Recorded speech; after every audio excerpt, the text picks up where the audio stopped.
这是重生到了上高中的时候。为了个女生，你偷家里的积蓄，欠的钱什么时候还？不还就卸你一条腿！江林，他是在害你啊！月月爱的一直是我，而你只是他的提款机挡箭牌。你们懂什么？我只要月月开心。烂泥就是烂泥，永远也扶不上墙。上一世，我为了唐月，跟兄弟反目，荒废学业，最后不仅没得到她，一辈子抬不起头。这一世，我一定要考上大学，保护好家人。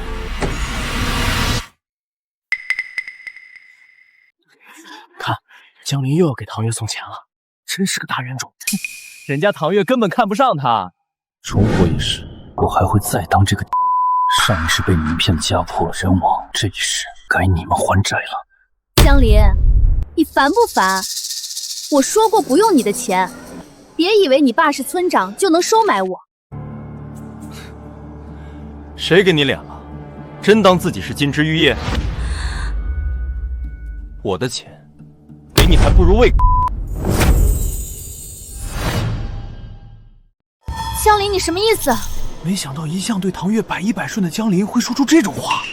老魏，打一份荤菜，再加8个肉包子。好嘞，一共5块5。嚯，江林大手笔啊！这5块5赶得上我全家几天的生活费了。算他还识相，知道我喜欢吃肉包子。江林，这肉包子我就勉为其难的收下了。不过我还是不会原谅你刚刚对我的言语不敬。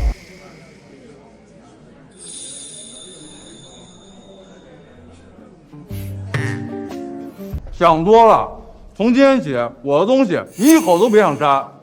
你清高，你骄傲，自己的饭钱自己付。江林，你怎么说话呢？月月好心劝你，你怎么不识好歹？顾行之，这里有你说话的份吗？你吃着唐月用我的钱买的东西，还好意思站出来装好人？老魏，这包子味道真绝，比以前吃的香多了。好吃，下次再来。重活一世才知道大口吃肉这么香，以后定要我的父母亲人也天天这么吃肉，快乐生活。这怎么办呢？没事儿，行之，一会儿我去单独找江林，他一定是刚刚觉得食堂有这么多同学才这样的。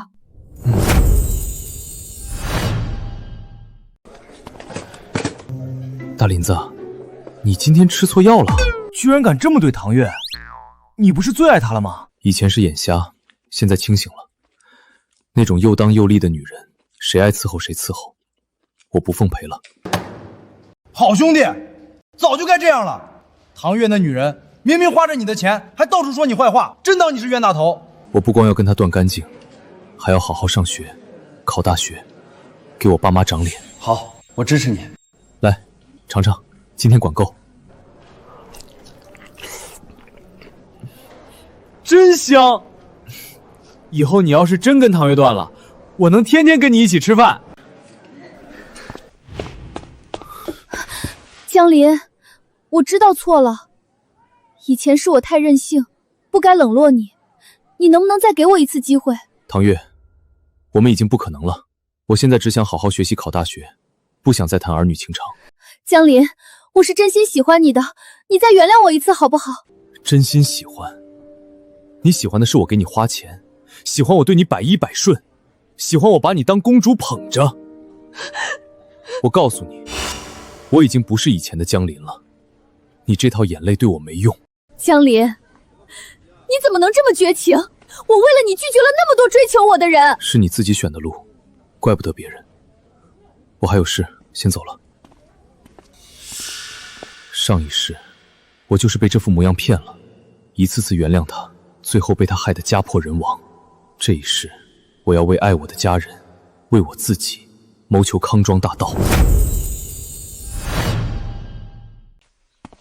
爸，萧成河说供销社有升职机会，能当主任，需要800块钱打点，让我跟家里借。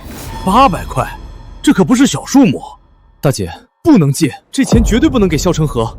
为什么？这关系到你姐夫的前途。大姐，你跟我来，我单独给你解释。大姐，我偶然得知萧成河在外面有个叫徐彩凤的女人，她要这800块，就是想给她买小院养胎。不可能，成河对我一直很好，每天下班都回家做饭洗衣。大姐，你太善良了。他是不是经常以出差为由不回家？是不是很少把工资交给你？是不是总说你怀的是双胞胎，还指定让他同学给你产检？大姐，你去县人民医院再做一次产检，看看到底是不是双胞胎。他那个同学肯定跟他串通好了。你要是不信，也可以去毛纺厂问问，看看有没有徐彩凤这个人。同志，你肚子里只有一个孩子，很健康，胎位也正，根本不是双胞胎。医生，你确定吗？之前有人跟我说我怀的是双胞胎。确定 ，B 超看得很清楚，就是单胎。你是不是被人骗了？我真不敢相信他居然这么对我，这让我怎么面对他？大姐，你要稳住，一会儿你给他打电话，就说爸妈让你在家里养胎，让他过段时间再来接你。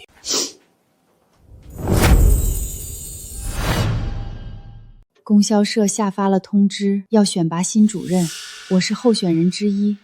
可上边给我们分配了任务，让我3天内收购5万斤大葱当冬季储备菜，完不成取消候选人资格。咱们村都是零散种植，加起来也凑不够1万斤，这可咋整？这任务摆明了是为难人啊！供销社的何桂梅一直跟我竞争主任，这任务就是她提议的。她早联系好了外地种植户，我这次怕是要输了。上一世，大姐就是因此被何桂梅抢了主任位置，一辈子郁郁不得志。这一世，我一定要帮大姐完成任务，让她得偿所愿。大姐，别愁，我有办法能帮你完成这个收购任务。大林子，你能有什么办法？5万斤大葱，附近根本没地方收，而且时间只有3天，根本来不及。大姐，你忘了，大姑父在临县蔬菜批发市场做生意，认识很多大葱种植大户。临县有几个村子专门种大葱，家家几十亩，凑5万斤不成问题。只要供销社跟他们签长期收购合同，大姑父出面联系，肯定能成。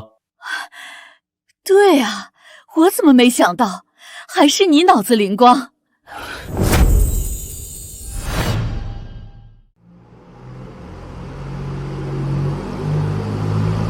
司机卸车，秀云，你和供销社员工过秤清点入库，大家伙全都忙活起来。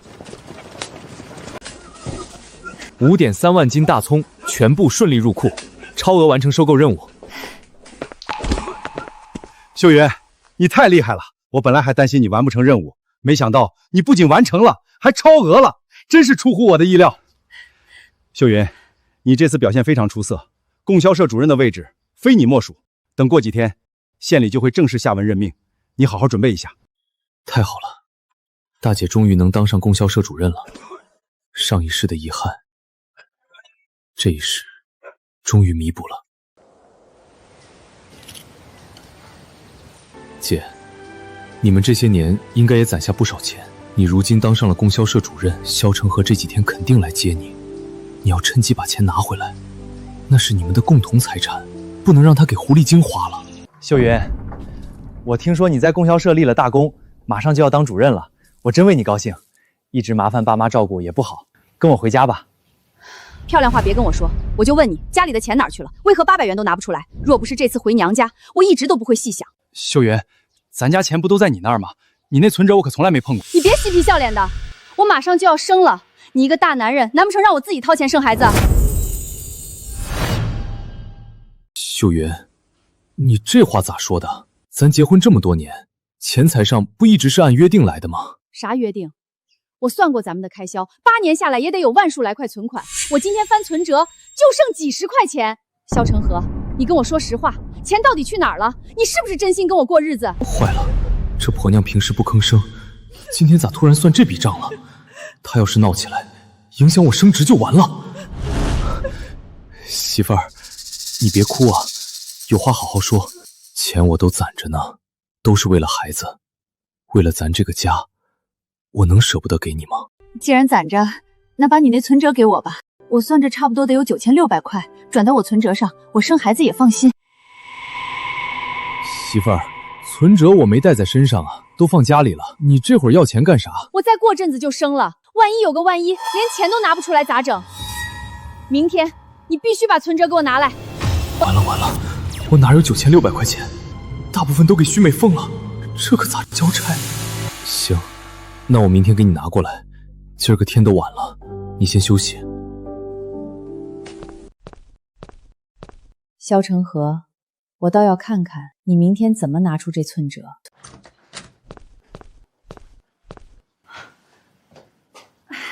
孩子他爹，你咋来了？江秀云没拦着你。别废话，我放你这儿的存折呢，赶紧给我拿出来！你要存折干啥？你不是说放我这儿等我生孩子用吗？江秀云突然问我要这些年的存款，说要转到他名下，还算了有9600块。我要是拿不出来，他肯定会查，到时候咱俩的事儿就暴露了。那可咋办？存折里的钱已经全给我弟保国拿去倒腾电子手表了。你们不是商量着做生意吗？完了，钱也花了，江秀云那边又逼得紧，这一次我是不是要栽了？对了，采购款先应付过这关，等下个月查账之前再想办法把公款补回去，只要不被发现就好。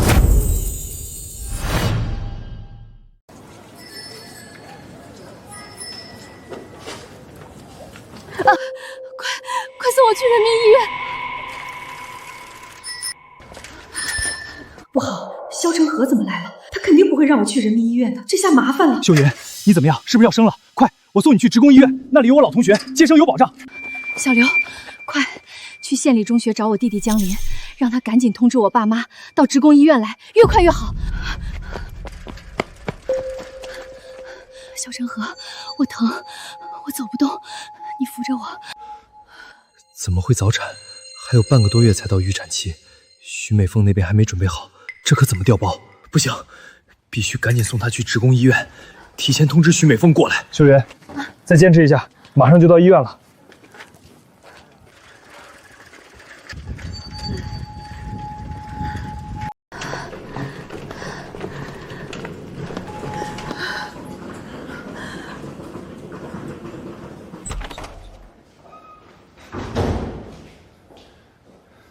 护士，麻烦你赶紧去我那个亲戚家把他接过来，他也快生了，地址我写给你。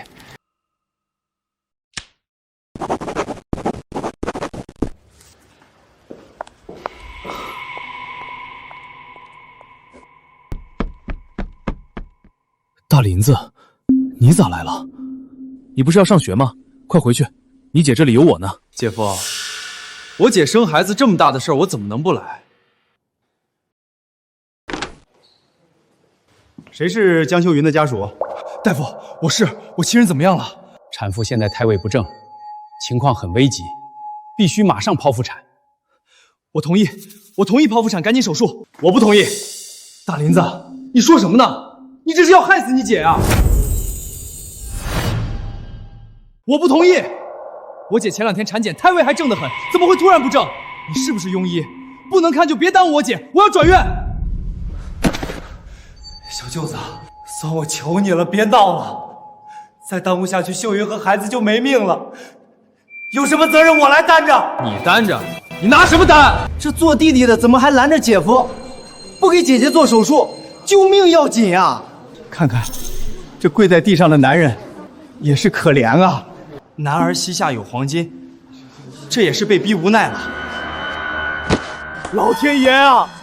你们这是什么破医院？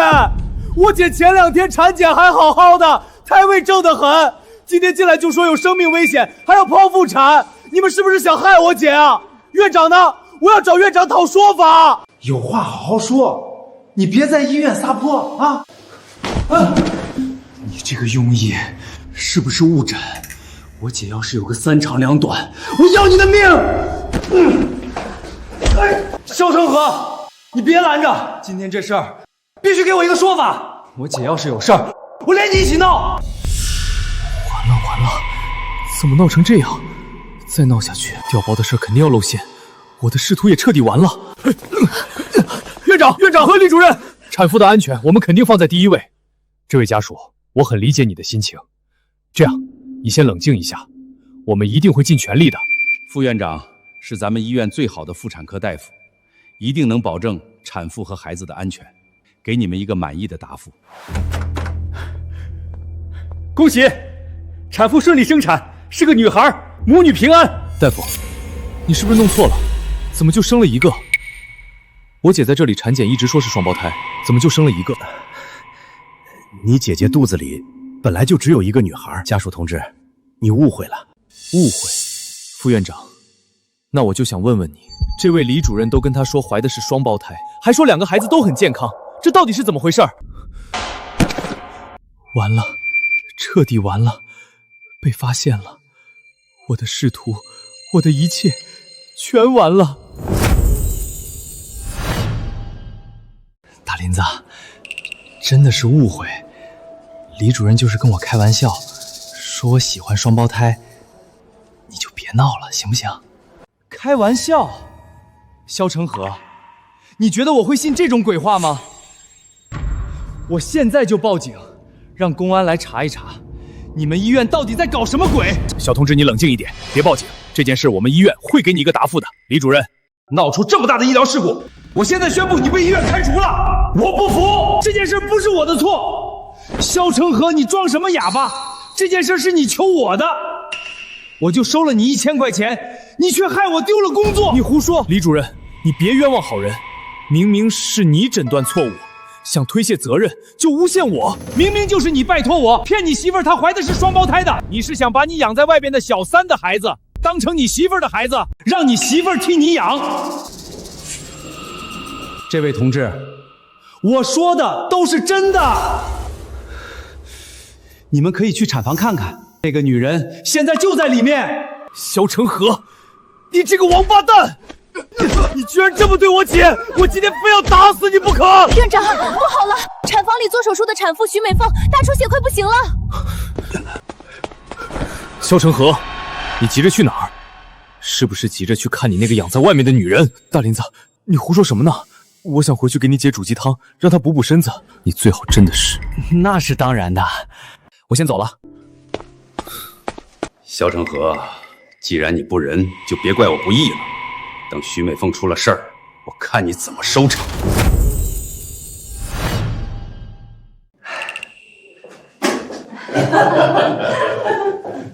大林子，你们说啥呢？这么好笑，也给我说说。我刚跟爸妈和我姐说，咱们家这小外甥女就是个天降福星。我姐任命书已经下来了，而且超额完成了市里的任务，被评为38红旗手呢。哎呦，我们家小丫头这么厉害，真是个小福星，太旺妈妈了。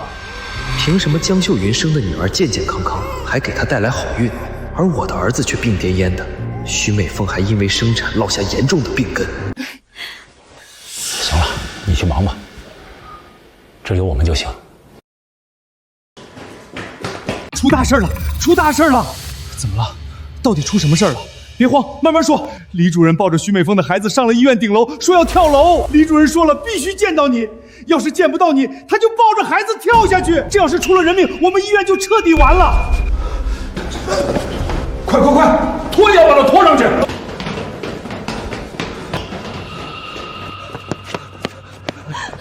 成河，你快救救孩子！萧成河，你终于来了！你害我丢了工作，让我被所有人唾骂。今天咱们就同归于尽。李主任，你别冲动，你到底想要什么？你提出来，只要我们能满足，一定满足你。好啊，但我只能告诉你一个人，其他人谁也不能听。说，你有什么要求？只要我能做到，一定帮你解决。别跟孩子置气。你再靠近一点，我告诉你我要什么。萧成河，你想让我一个人承担所有罪名，做梦！李主任，咱们是同学，是朋友，你快放了我，我要掉下去了。我就问你，这孩子是不是你的？你和徐美凤是不是有事？快说！这个孩子是我和徐美凤的儿子，都是我的错。萧成河，这到底是怎么回事？爸妈，秀云，你们什么时候来的？刚好在你承认你和徐美凤有一个孩子的时候。萧成河，你这个负心汉！不是这样的，我刚才只是为了救那个孩子，那些都不是真的，我没有背叛你。萧成河，你休想不认账！你在我们村和我办过喜酒，你现在想扔下我和孩子一走了之，做梦！萧成河，我们离婚。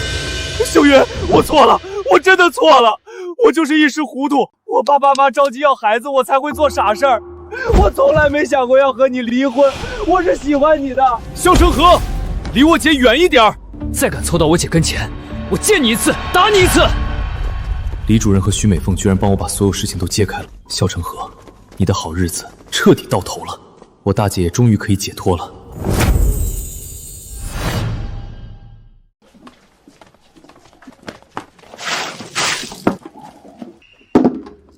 你们来干什么？一大早跑到我们家，怎么想通了？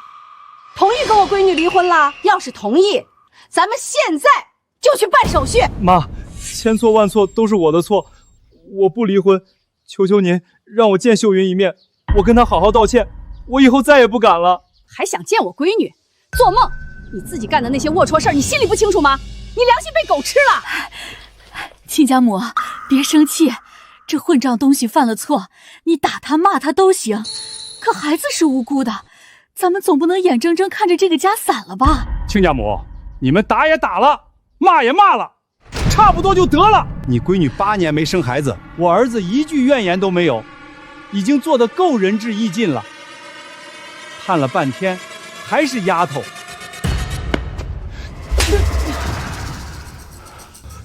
爹，我错了，您别生气，别气坏了身子，我错了，我真的错了。亲家公，你们家还有完没完？非要把路走绝是吗？闺女连个儿子都生不出来，我们家都没嫌弃她，你们反倒蹬鼻子上脸了。老三，你给我站起来，看看你那没骨气的样子。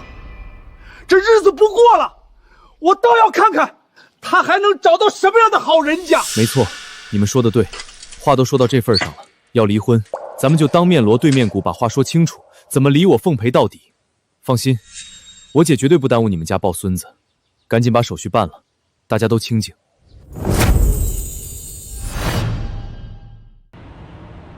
爹，就算要离婚，你也让我见一次秀云吧。无论如何，有些话我必须当面跟她讲清楚，求你了。他们要是真的闹到县里市里，我的升职就彻底泡汤了。只要能见到秀云，让她不离婚，拖过这3个月，等我当上经理，就不怕她了。你还想见我闺女？你祸害她还没够是不是？你干的那些龌龊事儿还有脸见她？爹，算了，这件事确实该让肖成河跟我姐当面说清楚。不过见面可以，必须有我在场。万一你做出什么冲动的举动，伤害到我姐和孩子，我可不会放过你。好，我答应你，就你在场。秀云，让我见见孩子吧。肖成河，何必呢？你心里从来就没有这个孩子，你惦记的不只有徐美凤那个儿子吗？跟我纠缠，还有什么意义？秀云，不是这样的，我就那一次喝醉酒犯了错，后来徐美凤找过来，她已经大着肚子了，我总不能看着她把孩子打了吧？那是一条命啊！秀云，我知道错了，你就原谅我这一次吧。我只求你给我一个机会，别离婚行吗？你想想孩子，他一出生就没有父亲，以后会被多少人指指点点？你希望他在那样的环境里长大吗？秀云，你原谅我了，对不对？我就知道你心里还是有我的。肖成河，你不想离婚，不是因为你喜欢我，更不是因为你爱咱们的女儿，你只是因为现在是你升职的关键时期，仅此而已。秀云，我不是，你听我解释。别说了，肖成河，你是什么样的人，我比你还清楚。这几年，你虚与委蛇的跟我在一起，不就是想要一个儿子吗？不是，秀云，你听我解释。离婚吧，我手里这8000块钱存款全部归我，你那个宿舍我1分不要，女儿的抚养权也归我。从此以后，咱们桥归桥，路归路，互不相干。你要是不想离婚也行，等我出了月子，我就抱着孩子亲自去你们公司找领导评理，你自己看着办，离不离随你。好，我同意离婚，就按你说的来。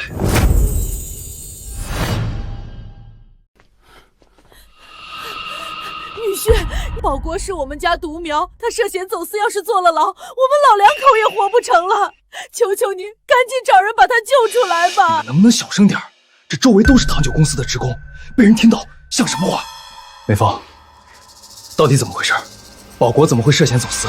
老肖，保国被站前派出所抓起来了，民警说他走私电子手表，被人举报了，500多只手表还有1万块钱全被没收了，还要罚款2000块，拘留1个月。完了，我挪用的公款如何填补？坚决不能离婚。可江家闹起来，我怎么办？除非江秀云的名声臭了。有些人啊，本事不大，后台倒是不小。5万斤大葱，说完成就完成了，也不知道是用了什么手段。听说他那个弟弟到处找人托关系，谁知道找的是什么人？我听说啊，邻县那2个村的村长跟他们家大姑父关系可不一般。这年头有关系就是好办事，不像咱们老老实实干活的永远轮不上。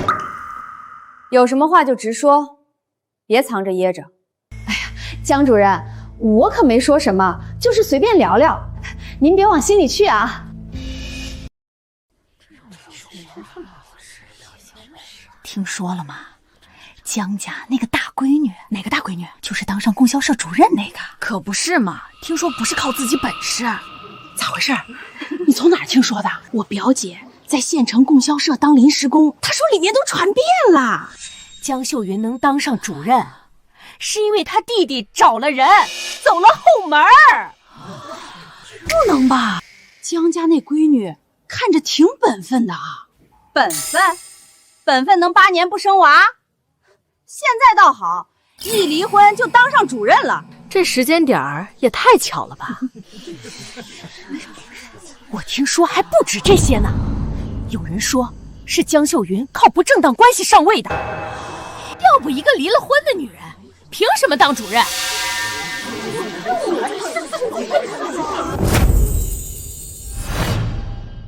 表妹，你怎么不说话？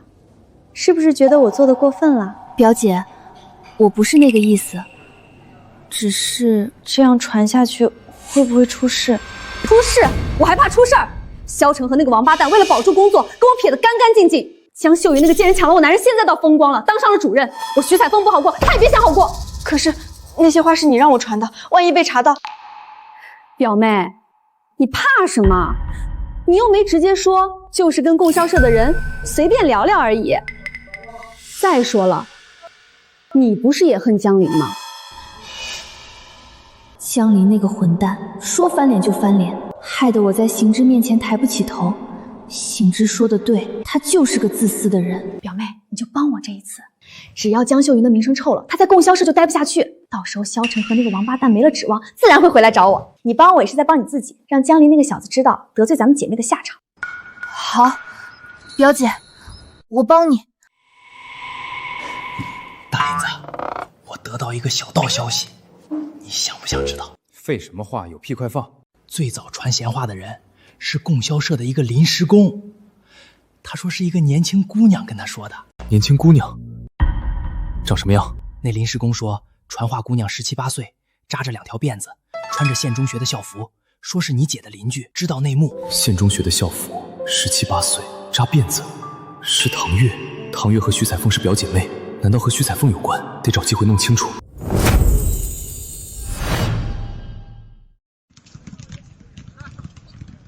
唐月，你太天真了，你以为帮徐彩凤传谣言，她能给你什么好处？我告诉你，等事情闹大了，公安查起来，造谣传谣是要坐牢的。到时候徐彩凤把责任全推给你，你哭都来不及。江林，我不是故意的，是表姐徐彩凤给了我300元让我说的。她说只要把江秀云的名声搞臭，萧成河就会回来找她。我就是一时糊涂。唐月，我给你一个机会，明天你当着所有人的面把真相说出来，还我姐一个清白，否则我把证据交给公安，你自己看着办。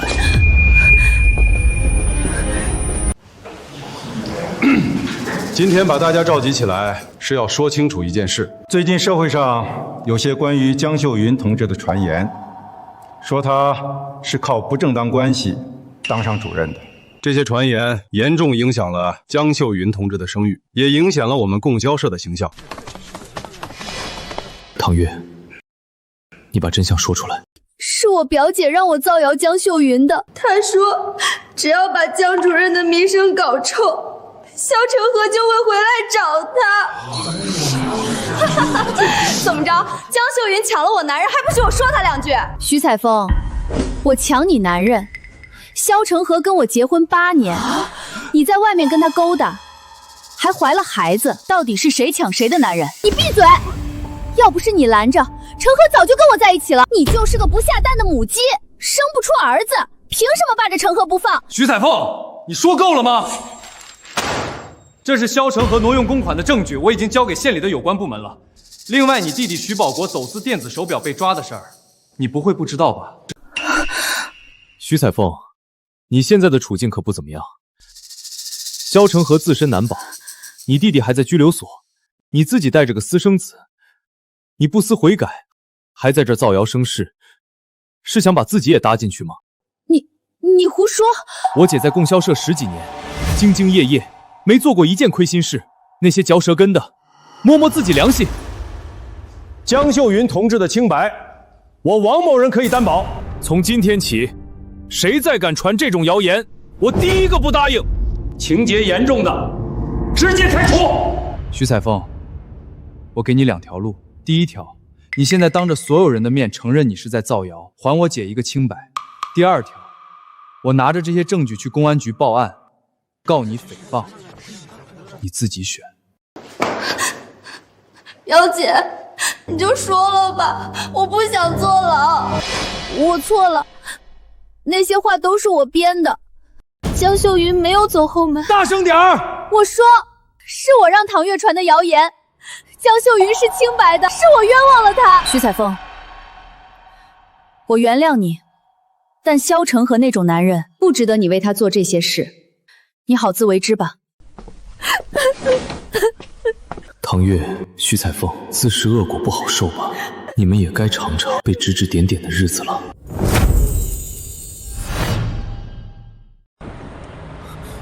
江林，你今天太过分了！你让月月在那么多人面前丢脸，你知不知道她有多难堪？顾行之，唐月造谣毁我姐名声的时候，你怎么不说她过分？她传那些话的时候，你怎么不拦着？那也不至于当着那么多人的面儿。顾行之，我警告你，少在这装好人。唐月帮你做了多少事儿，你自己心里清楚。你要是真为她好，就别让她干这些脏活。对了，唐月，以后咱们最好就当不认识，你好自为之。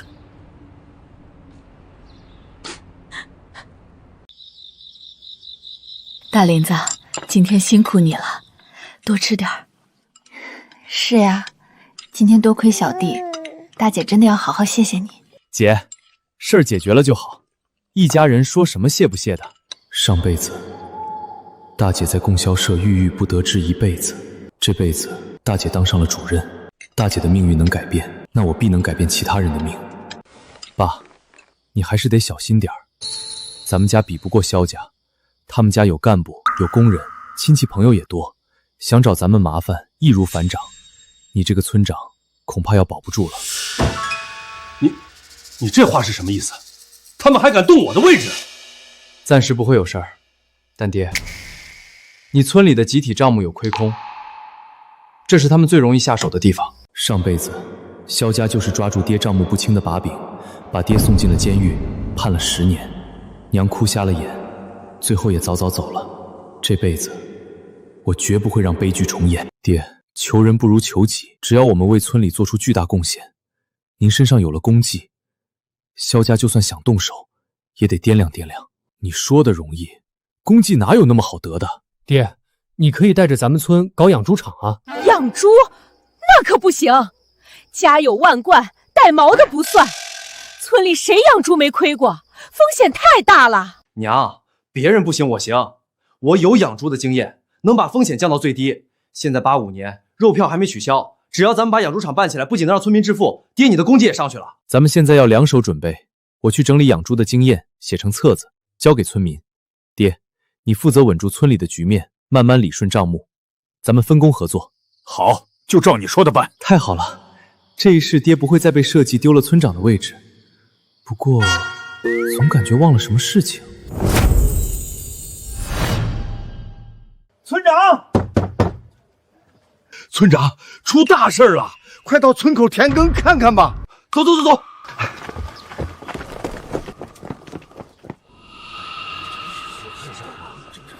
这可怎么办啊？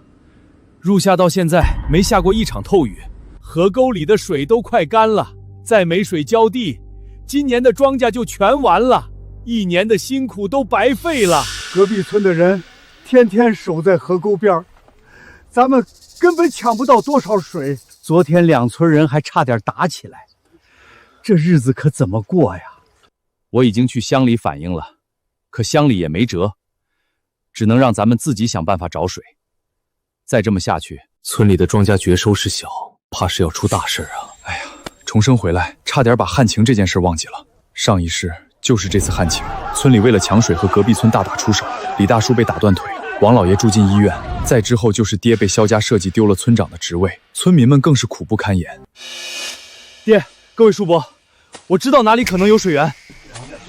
不能乱说。爹，我没乱说。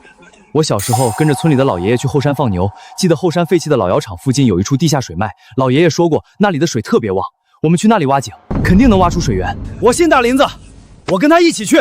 好，爹信你。走，江山还有2个小伙子，跟我们去后山看看。爹，就是这里，以前的井就在这个位置。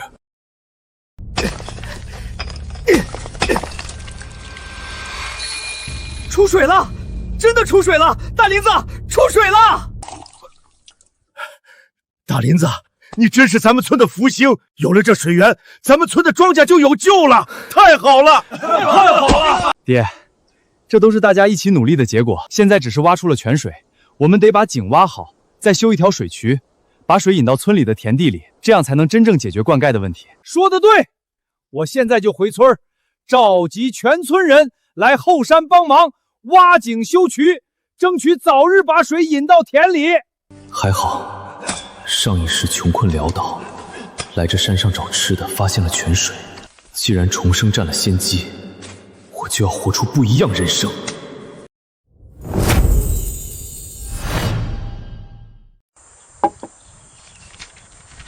老姜，老姜，你在哪儿？赶紧出来！坏了，这俩老货咋来了？肯定是发现咱村有水的事儿了。万一他们要抢水，可就麻烦了。哎呦，这是哪阵风把2位大村长吹来了？你俩这是干啥呀？你别揣着明白装糊涂，老实交代，你们村为啥有水？水库还没放水，你们田里的水是哪儿来的？对，你老实说，别想蒙我们。你们红旗大队就3口井，人喝都不够，哪来的水浇地？你这话骗3岁小孩还行，骗我俩门都没有。王叔、蒋叔，你们俩这是跟我爹闹啥呢？这么大火气！大林子，你比你爹干脆，你跟叔说说，你们村地里的水到底是哪儿来的？王叔、蒋叔，我爹这2天正琢磨这事儿呢，本来就打算请你们过来，不如你们2位辛苦一趟，把其他村子的村长都请过来，咱们一起商量浇地的事儿。有钱大家赚，有水大家浇，你说是不是？大林子，你说的是真的？你们真愿意把水分享给其他村子？你个败家子儿！你咋能把消息透露出去？搞不好要出人命的。这几10个村子的人凑到一块儿，还不得把咱村人给吃了？咱村的养猪场您到底开不开？火都要烧眉毛了，你还关心养猪场的事儿？咱村账上1分钱没有，咋开养猪场？爹，咱村账上是没钱，但开养猪场的钱，这不是现成的来了吗？来了，哪儿来了？天上掉馅饼啊！你赶紧说清楚。你想啊，水库放水，每个村子不都得交钱吗？咱村水量比水库还大，他们要用水，咱就让他们用，但不能白用啊。与其捂着藏着等着市里县里来分，不如现在就卖水收钱，既卖了各村一个人情，更重要的是，咱收了钱，养猪场的启动资金就有了。对啊，我咋就没想到这一层呢？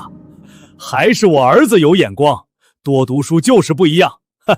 行，听你的，咱卖水。我这就去把村支书、会计和几个村干部都召集过来，商量一下收费的章程。咱得把这事儿办得漂漂亮亮的。村民们，我是村长老姜，现在每家出一个当家的，到大队部来开行会。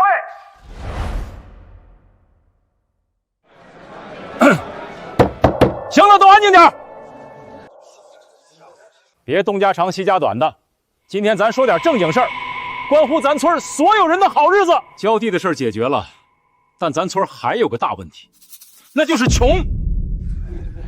咱村一共980口人，光棍就有256个，为啥娶不上媳妇儿？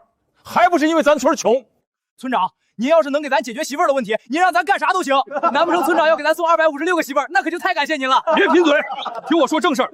咱村人不懒，为啥穷？就是因为没有致富路子，只能靠天吃饭。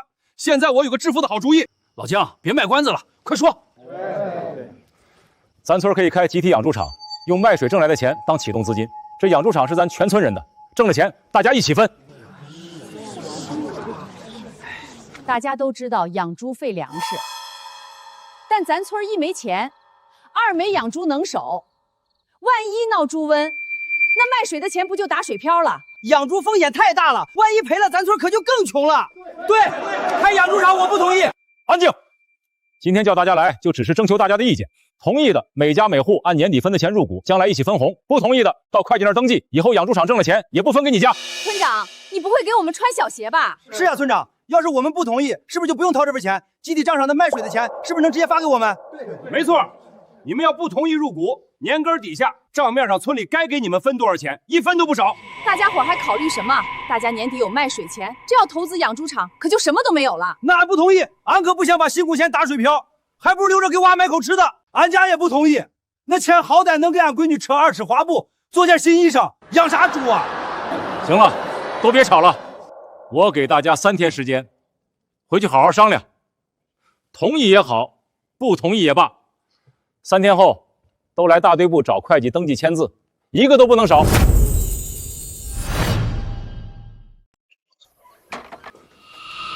大林子，爹遇到难事了，你给爹出出主意。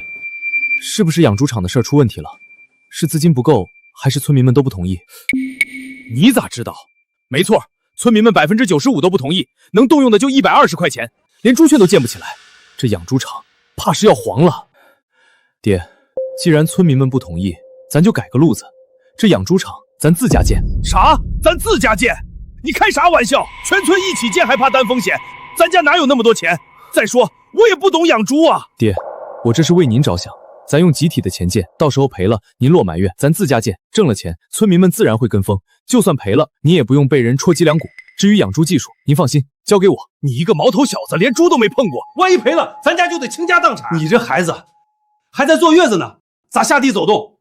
快回屋躺着去，别吹着风。没事儿，爹，我支持大林子。既然他说能行，就一定有把握。你觉得行有啥用？养猪场得花大几千块钱，咱家啥情况你不清楚吗？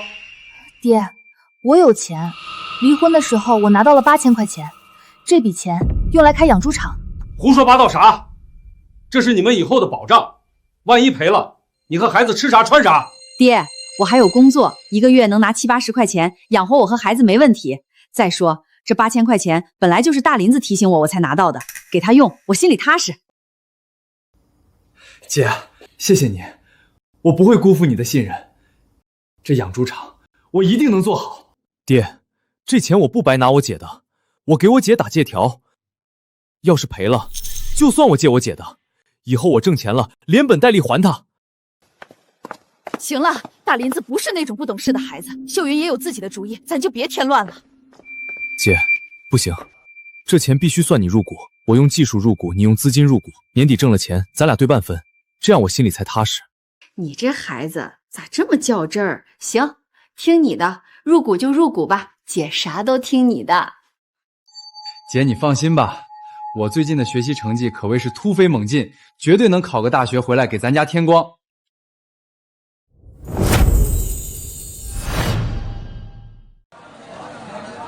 全市数理化大赛，前10年高考加10分，前3名加20分，全县第1还能得到省市领导接见。这种比赛哪轮得到咱们普通学生？肯定是给尖子生准备的。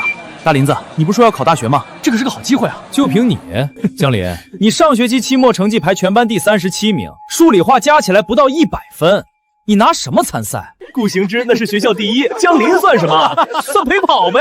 行之，人家想参加就让他参加呗，反正也是陪跑的命。顾行之，你参加吗？当然，这种比赛本来就是为真正的学霸准备的。那敢不敢打个赌？打什么赌？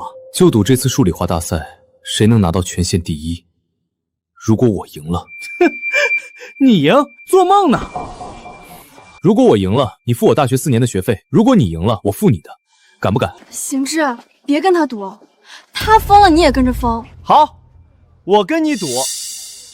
江林，你这是在给我送钱，我收下了。大林子，你疯了吧？你知不知道大学4年学费要多少钱？你拿什么跟他比？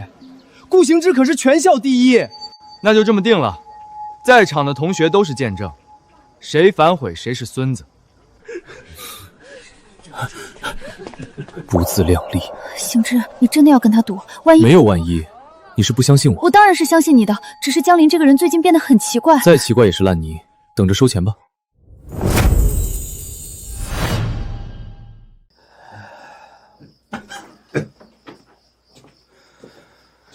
行之啊，回来了，吃饭了吗？吃过了。行之，听说你要参加什么比赛？数理化大赛，拿了名次能高考加分。行之，比赛的事儿你尽力就好。你爹这病，家里也没多少钱。行了，别说了，我自己会想办法。江林，你算什么东西？一个成绩倒数的废物也敢跟我打赌？我一定会赢，一定！就是他，听说和顾行之打赌要参加竞赛拿第一，怪不得吃饭也看书，也不怕噎得慌。听说他早上5点不到就来教室做题，晚上放学就去县图书馆，已经快1个月了，说不定真能考上。大林子，这都后半夜了，睡觉吧，明天还要上学呢。娘，我再做2道题就睡，您先休息吧。江林，听说你天天熬夜到后半夜，别把自己学傻了，到时候连普通大学都考不上。多谢关心，不过我觉得你应该多担心自己。我担心什么？这次比赛我势在必得。顾行之，你有多久没好好吃饭了？这道物理题卡住了，听说江林进步很大，我一定不能被他打败。行之，喝点粥吧，晚上还没吃东西呢。放那儿吧，我一会儿喝。行之，你爹的药快吃完了，医生说下个月要换一种新药，要200多块。200多块？我们家哪来这么多钱？我知道，我就是跟你说一声。如果我赢了，江林的4年学费就是我的，加上比赛奖金，爹的药钱就有了着落。妈，你放心，这次比赛我一定会赢。江林，你这道题的解法是你自己想出来的？我在图书馆看了一本大学教材，里面讲到一种方法，我就试着用了一下。高等数学里的泰勒展开，你自学了这个？学了一点皮毛，还不太熟练。还有这道电磁反应题，你用微积分做的，这可是大学普通物理的内容啊！学了一点皮毛，还不太熟练。江林，你现在的水平应付全县比赛应该没问题。但是顾行之，我知道，顾行之也很强。周老师，我不怕他。好，这样吧，从今天起，我单独给你辅导，把你能炸出来的潜力全炸出来。谢谢老师。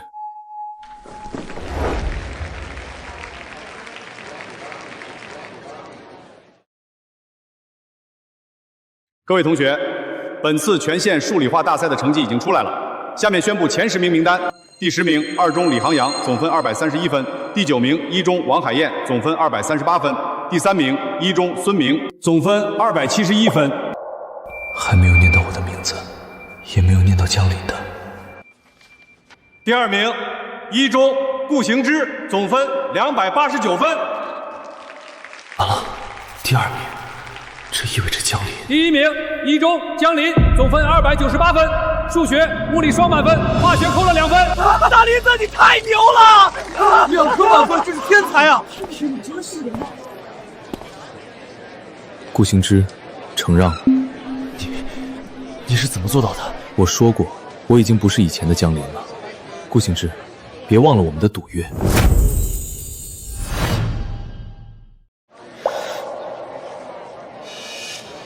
江林，你太过分了！行之家里什么情况你不知道吗？他爹病得要死，家里穷得揭不开锅，你还跟他要学费，你还是人吗？赌约是他自己答应的，我没逼他。怎么，输不起？别说了，愿赌服输。江林学费我会给你的。大林子，你真要他的学费啊？他家确实挺惨的。江山，你觉得我是为了钱？那你为啥？我要让他记住，靠唐月、靠踩别人上位这条路走不通。他要是真有骨气，就该靠自己的本事吃饭。江林，我有话跟你说。说。这是我家里凑的，只有300块，剩下的我慢慢还你。顾行之，你知道你为什么会输吗？什么？你以为你是全校第一就天下无敌了？但你有没有想过，你每天都在想着怎么从唐月那儿拿到饭票，怎么哄着唐月。你有没有想过，如果你把这些时间、这些钱都用在读书上，你会是什么水平？你胡说！我对月月是真心。真心？顾行之，你骗得了别人，骗不了我。你心里清楚，唐月对你有用，她的钱，她对你的追捧，你跟她在一起，不全是感情，更多是算计。你闭嘴！我为什么要闭嘴？因为我说的是实话。顾行之，你是个聪明人，但你把聪明用错了地方。这次比赛输了不是坏事，至少让你明白，靠别人永远靠不住，只有靠自己才是真的。这钱我收了，算你给我认输的凭证。赌约的事儿就到此为止。江林，你不就是想和我搞对象吗？我答应你，只要你继续帮顾行之，我就做你对象，还不行吗？唐月，你是不是自我感觉太好了？现在我瞧不上你了，白送我都不要。大林子有出息，太硬气了！刚才可把我们急坏了，还以为你又要心软呢。就是唐月那女人也就你把她当宝贝，现在看见她的真面目就对了。少在这儿看笑话，赶紧回教室，马上要上课了，迟到要罚站的。月月，怎么了？是不是谁欺负你了？行之，没人欺负我，你别问了。你别瞒我了，我都听说了。你早上去找江林了吧？是不是他欺负你了？我就是想找他借点钱，我看你最近瘦了好多，我不忍心。月月，委屈你了。我怎么能让你为了我去求那个江林？我宁愿不上学，也不让你受这份气。你放心，这件事我来解决，我会想办法哄好江林，让他继续帮我们。只要你安心学习，我做什么都愿意。可是月月，这太委屈你了，我怎么能看着心爱的女人去讨好其他男人？小不忍则乱大谋，你是要做大事的人，不能拘于小节。江林脑子笨，只要我多说点好听的，他肯定会重新对我好的。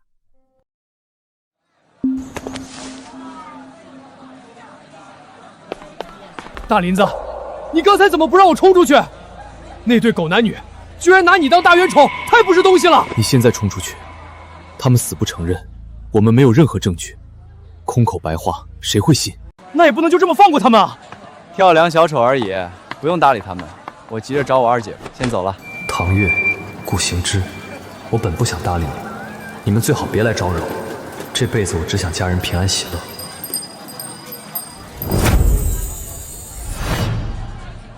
你个不下蛋的，嫁给我儿几年就生个丫头片子，我们老张家倒了8辈子血霉，搁古时候早就该把你休回娘家了。娘，生儿生女不是我能决定的，我真的尽力了。尽力有什么用？没给我家生孙子，你就一辈子抬不起头，还敢撺掇我儿分家，做梦！你是谁？敢闯我家院子，活腻歪了！大林子，你咋来了？怎么找到这儿的？原来是你这个窝囊小舅子，怎么家里过不下去，来我家打秋风了？姐，我来找姐夫帮忙盖猪圈，我要开养猪场，他在家吗？你姐夫去隔壁村盖房子了，中午就回来，你去村口迎迎他吧。姐，那个老太婆平常也这么骂你吗？我在门外全听见了。大林子，别这么说，他就是心直口快，也怪我没能给你姐夫生个儿子。重男轻女的歪理把我姐逼成这样，她性子软，才会一直被欺负。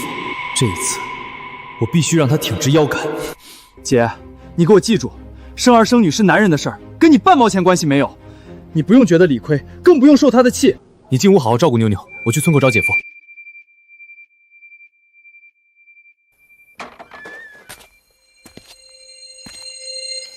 大林子，你怎么来了？姐夫，我是来找你的。巧了，你姐夫我刚结的工钱，想买啥尽管说，姐夫掏钱。王婶儿，给我拿1包桃酥，1个橘子罐头，1个苹果罐头。差不多行了啊。再称1斤新鲜猪肉，给我姐补身体。1双最小码的塑料凉鞋，给我外甥女穿。小舅子，够了够了，你姐和妞妞用不着破费。我姐嫁过来这么多年，跟着姐夫受累，妞妞受的可怜，我当舅舅的不能让他们受委屈。有才，你可得学着点儿，对媳妇儿闺女好点儿。我姐夫，你常年在外盖房子，挣得不少，咋就舍不得给我姐和妞妞买东西？你看我姐瘦的风一吹就倒，妞妞的鞋都露大拇指了。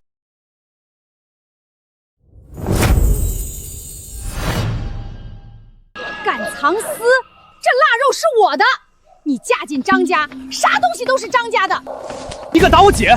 这是我给我姐的东西，跟你们张家半毛钱关系没有。再敢动我姐一下，我就去找村支书，找村长，让全村人看看你们张家是怎么虐待儿媳妇。姓姜的小子，敢打我娘，我看你是活腻了。大哥，别动手，这是我小舅子，有话好好说。大哥，求你们别打我弟弟，都怪我，跟他没关系。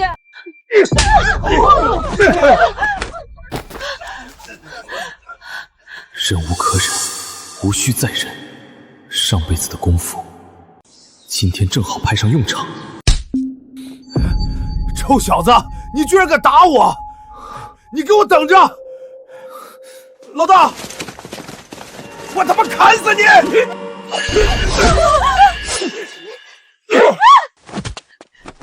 张家小子，你别乱来，你还年轻，杀人会坐牢的。你儿子拿刀砍我的时候，怎么没想过坐牢？今天你们敢动我姐，我就让你们付出代价！小伙子，别激动，动刀要出人命的。村长，他们先动刀砍人，我这是正当防卫，就算去派出所判刑的也是他们。江秀丽，带着你那个赔钱货赶紧滚！我们老张家供不起你。娘，你别生气，我先去卫生所看伤，咱回来再说。看什么看？拿枣灰糊上就行。去卫生所纯属浪费钱。我这些年挣的全交给家里，我这次被大哥砍伤，你没句关心话，娘，我是你亲生的吗？哼，矫情。该看清的，他终于看清了。这么多年的愚孝，今天该彻底醒了。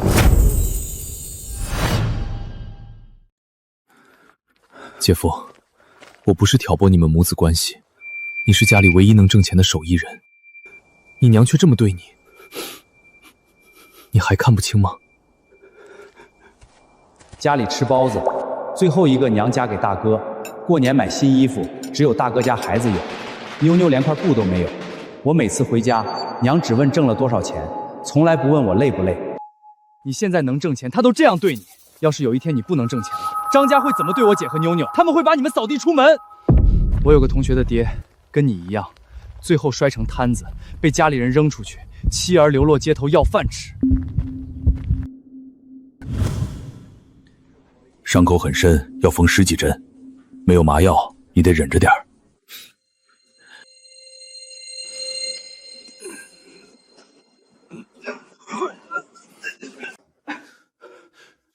大夫，求你帮我个忙，帮我延长戏。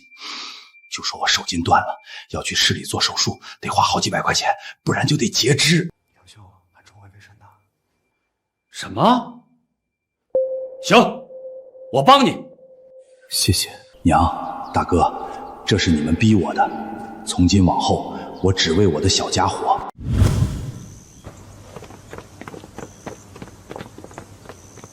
婶子，大夫说我姐夫手筋断了，要800块去县里做手术。老娘没钱了，这就是个小伤，养几天就好了，去什么县里？姐夫这伤就是治好了，最少也要养3个月，这3个月不能干重活。既然不能干活，那就分家。我不能让你一个人拖累全家人。就是。好，分家。老大没有房子，地分给你村口的那块薄地，粮食给你20斤，家里120块钱分4份，给你30块钱。慢着，我姐的缝纫机嫁妆是我江家的东西，你必须还回来。120块钱全给张有才看病，家里就他一人干活，这是他应得的。我来写分家文书。村长，麻烦你帮我们一家3口单独立户，以后跟张家互不相干。钱你拿走了，赶紧带着他们滚出去！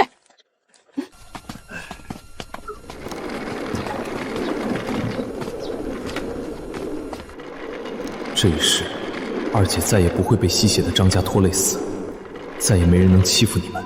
接下来，我的养猪场也该正式启动了。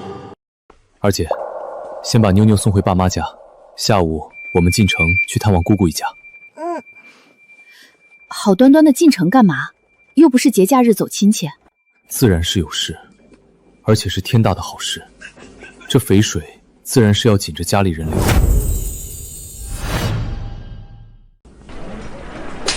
媳妇儿，你再这么闹下去，还要挨苦头。这话术不对劲，分明是人贩子常用的伎俩。妈，谁是你媳妇儿？我根本不认识你！你个丧良心的女人！孩子刚1个月你就扔下他跑了，我们找了好久才找到你，就算为了孩子也不能说走就走啊！你快跟我们回家！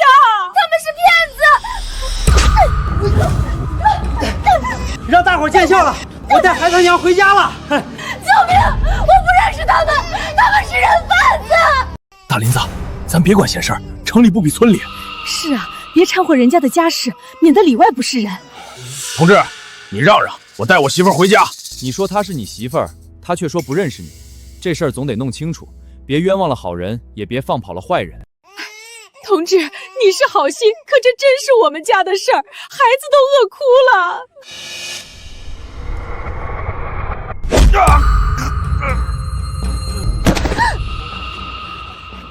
同学，谢谢你，求求你别让他们把我带走。现在，咱们好好说说，他到底是谁？这个小畜生，你敢打我儿子！你是不是我儿媳妇的姘头，故意来坏我们家的事儿？这姑娘是我同学，市一中的学生，啥时候成你儿媳妇了？你倒是说清楚。小子，别多管闲事儿，小心我对你不客气。你说她是你媳妇儿，有结婚证吗？有邻居能证明吗？结婚证在家，邻居都能证明。你个外人，凭啥管我们家的事儿？我叫陆雅竹，是市一中高3学生。你们不信可以去打听。这姑娘真不是他媳妇儿。我刚才已经让路人去派出所报公安了。小同志，我错了，别让公安来行不行？我们马上走。对，我们马上走，你就饶了我们这一次吧。晚了，你们是人贩子，必须接受处理，别想跑。二姐，快接住孩子！多亏了你啊，差点我们就成了帮凶。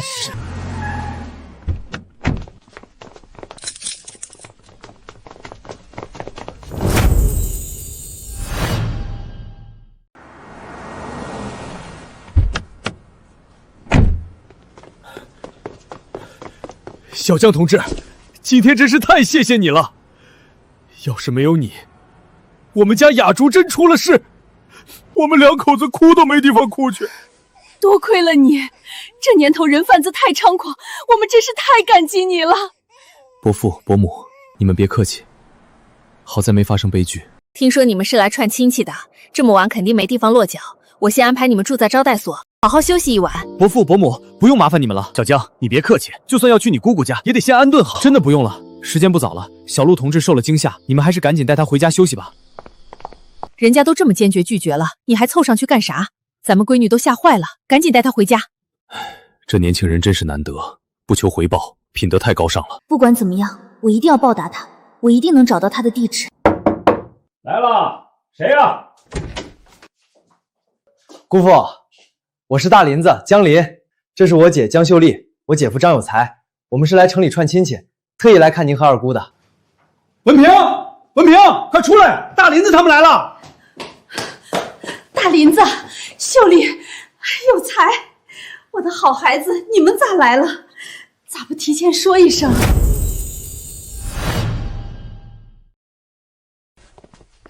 快坐，快坐，一路赶过来，肯定累坏了。吃饭了没有？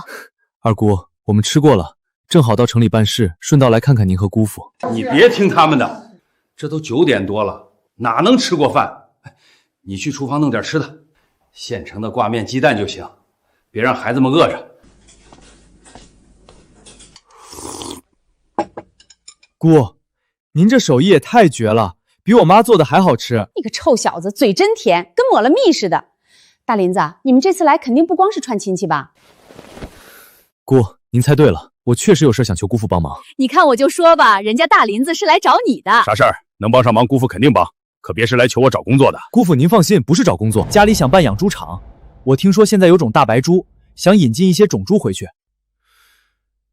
养猪可是技术活，一旦闹病灾，那可是血本无归。技术方面我们已经找好人了，有保障。现在就缺猪种，上辈子我就是靠养猪东山再起的，大白猪的习性和养殖技术，我比谁都清楚。大白猪咱省确实没有，我跟外省养殖户有联系，明天去厂里问问，帮你打听。谢谢姑父，这事儿对我们家太重要了。谢啥，都是一家人。时间不早了，我给你们在沙发上打地铺，今晚先凑合一晚。嫂子，不好了，我家建斌腿伤着了，这2天没法过来帮忙了。我特意来跟你们说一声，别误了我哥的大事。小妹，这咋回事啊？建斌咋会伤着腿？严不严重？别提了，倒霉催的。他上班的时候，自行车栽到沟里，脚给扭肿了。嫂子，不是我们不帮忙，实在是没办法，你们还是再找找别人吧。我得回去照顾建斌了。怎么了？文平，怎么了？你姑父现在是肉联厂副厂长，想竞选厂长，跟上级立了军令状，要保证8月15全县的肉食供应。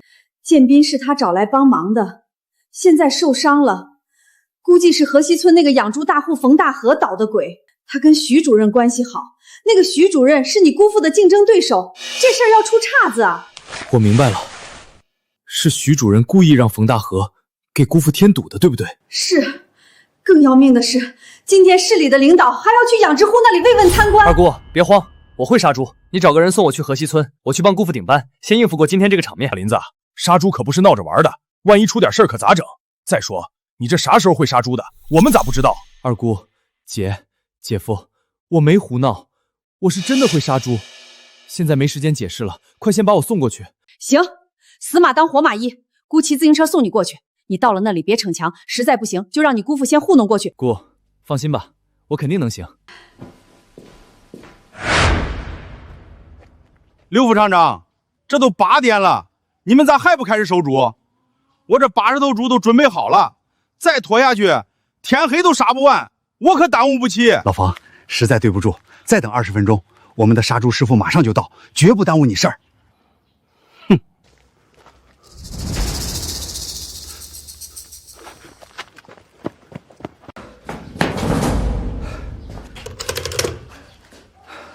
完了，建斌今天请假了，4个杀猪师傅也都没来，这是天要亡我呀！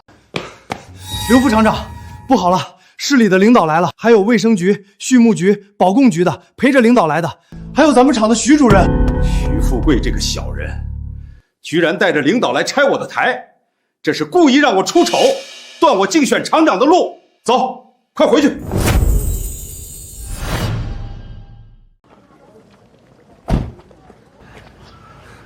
各位领导，这位就是我们肉联厂的刘副厂长刘在山同志，也是这一次800头保供猪任务的负责人。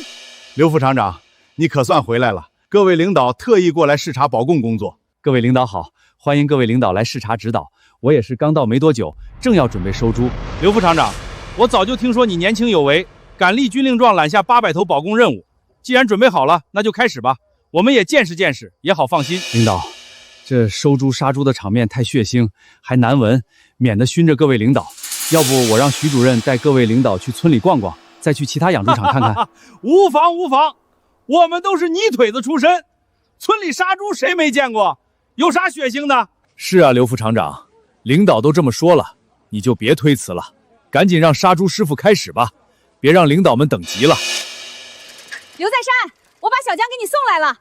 这是我特意从红旗大队请的杀猪师傅，专门来帮你忙的。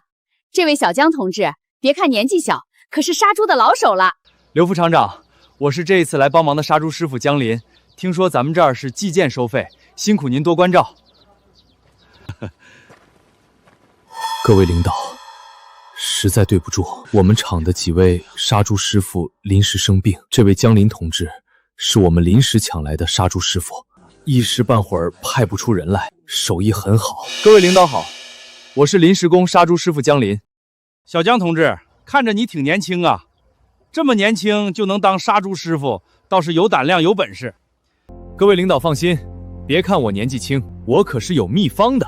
用了这个秘方，杀猪不血腥，猪也不痛苦，还能快准狠完成任务。这么厉害？这秘方是上辈子屠宰场老师傅传我的，绝对好用。今天就靠它镇住场面，帮姑父化解危机。真没想到，这年头还能见到独门秘方。你这个瓶子里装的是什么东西啊？各位领导，咱们今天可真是有眼福了。我在肉联厂干了一辈子，还从没见过杀猪有独门秘方的，简直是活到老学到老，我都有些激动了。既然小江师傅有这个本事，真得让我们见识见识。我也想看看这独门秘方到底是怎么回事。来，小江师傅，咱们一块进去，正好看看你的独门秘方。各位领导，别，杀猪没啥好看的，太血腥了，怕是让大家看了不舒服。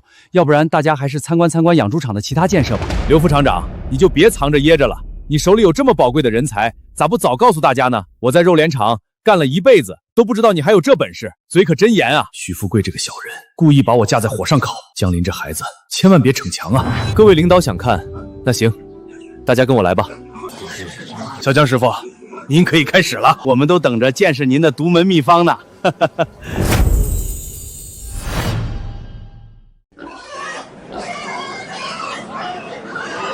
小江师傅，快！你不是有祖传秘方吗？这是厂里的猪王太横了，我们7、8个人都按不住。多亏刘副厂长请来小江师傅，不然真不知咋办。这要换别人来，怕得10来个人才能合力杀了他呢。林子，别逞强，这猪太凶，咱不干了。几位大哥，麻烦你们再稍微摁住一会儿，我给这猪灌点药，最多1分钟，保证它老实下来。小同志，你这药灌下去，万一这猪发了疯，我们7、8个人可真按不住。对呀，小师傅，俺们在养猪场干了3、4年。从来没听说过杀猪还有秘方，你别是吹牛皮吧？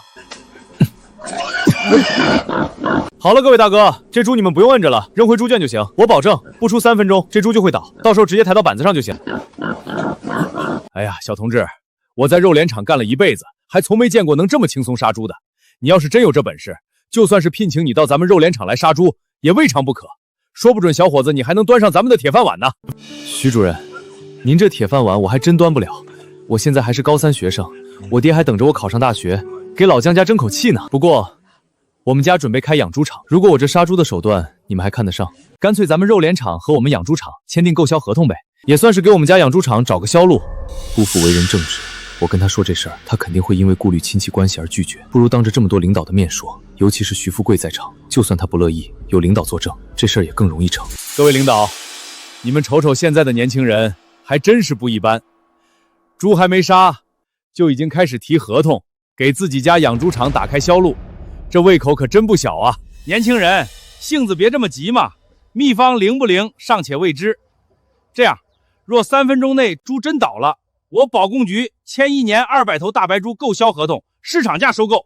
我收了徐富贵的重礼，必须帮他拿下厂长之位，留在山不能留。这个年轻人也不能让他坏了事儿。局长同志，您是当领导的，一言九鼎，可不能反悔啊！真是踏破铁鞋无觅处，得来全不费工夫。有保供局的合同，我们家养猪场的销路就稳了。小同志，你知道这位是谁吗？这位可是我们保供局的杨局长，他可是金口玉言，人家一开口给你200头猪的合同，那都不算啥事儿。保供局1年在市里周边收的供应名额差不多有10万头，你这200头猪在人家杨局长眼里也就是小意思，可别当成多大的恩典。李崇光这个老东西故意跟我作对，看我以后怎么收拾你！原来是杨局长，既然有您这句话，那我们养猪场就彻底放心了。小江同志，你可别高兴得太早，我们保供局收猪可是有标准的，你达不到标准，合同照样不算数。杨局长，您且看着吧，保证不让您失望。李局长，原来您是卫生局的局长啊！我叫江林，是红旗大队的，以后还请您多指教。这些领导都是我攀附不上的阶层，现在多混个脸熟，以后说不定就能用得上。扯着虎皮做大旗，总没有坏处。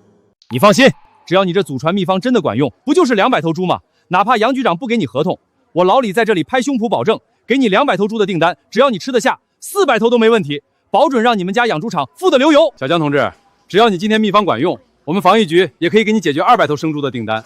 我们3个局长加一起，就给你们家养猪场带来了600头生猪的订单，这可是一笔大生意，能不能吃得下，就看你的本事了。谢谢3位局长同志，我保证完成任务，绝不辜负各位局长的信任。行了，别废话了，3分钟是不是到了？这猪要是还不倒，小伙子，你不光订单没了，我还得追究你欺骗领导的责任。年轻人，你要是没做到，就是诈骗，性质非常恶劣。猪倒了，猪倒了，真的倒了！好久没吃到特老啊，这生菜也没了。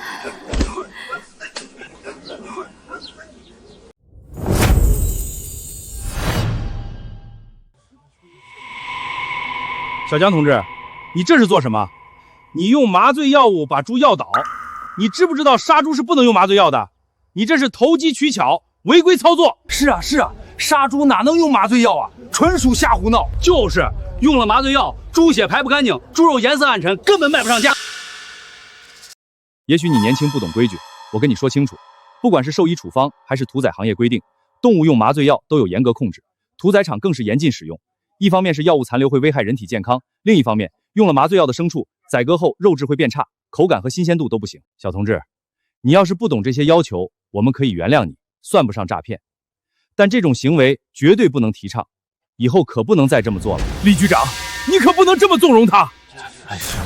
刘副厂长说他是经验丰富的杀猪匠，怎么可能不知道这个规矩？这分明是明知故犯，存心用这种恶劣手段博取大家好感，还敢当着各位领导的面提合同，性质太恶劣了。刘副厂长，人是你找来的，现在出了这种事儿，你必须负责。这小子根本不会杀猪，你到底找了个什么人来糊弄领导，糊弄我们？太好了，终于抓住刘在山的把柄了，今天必须把他拉下马，我就能顺利代理肉联厂的工作了。徐主任，你别急，三位局长同志，我知道杀猪严禁用麻醉药，这个规矩我比谁都清楚，请各位局长仔细看看，这绝对不是普通的兽用麻醉药。刘副厂长，你就别为了掩盖真相狡辩了，大家都是明眼人，不是麻醉药，这猪能好好的躺在那儿不动。刘在山同志，鉴于你在工作中的重大失误，把关不严，纵容违规操作，我要求你立刻停止检查，肉联厂的全部工作暂时交由徐富贵同志代理，务必保证全市的保供任务顺利完成。谢谢杨局长信任，我一定不辜负您的期望，圆满完成保供任务，保证全县市民吃到放心健康的猪肉，也一定会吸取刘在山同志的教训，杜绝任何违规操作。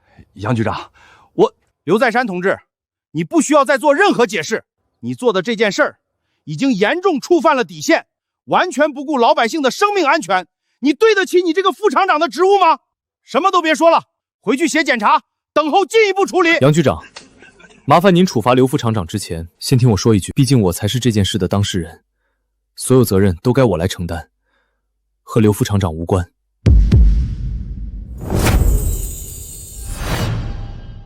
小江同志，不管你是无知还是明知故犯，你的行为都危害了群众的卫生安全。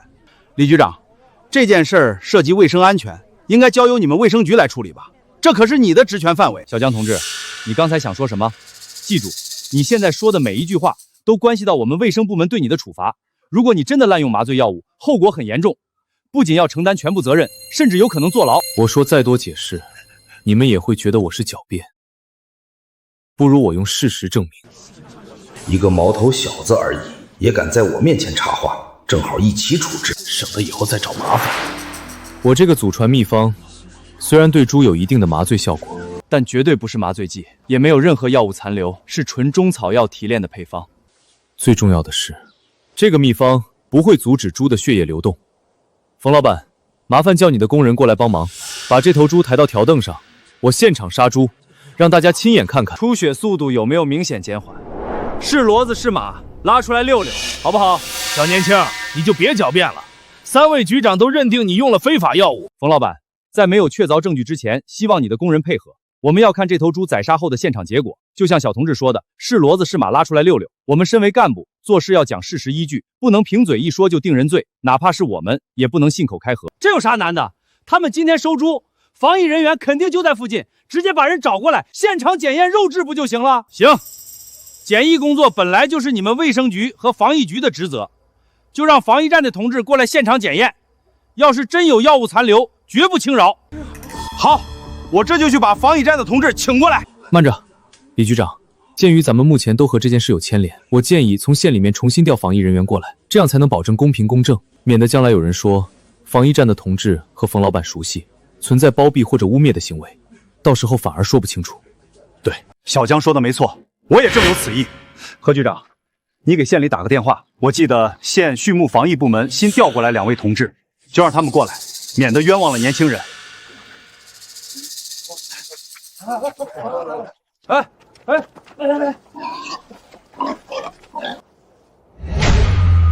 大林子啥时候会杀猪了？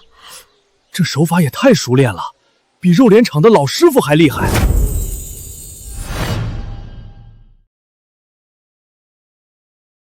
何局长、李局长，经过我们现场检验，这头猪的血液成分里确实含有一定的药物成分，但这种药物非常温和，对猪本身没有任何伤害，而且这种残留对人体也没有任何危害，完全符合食用标准。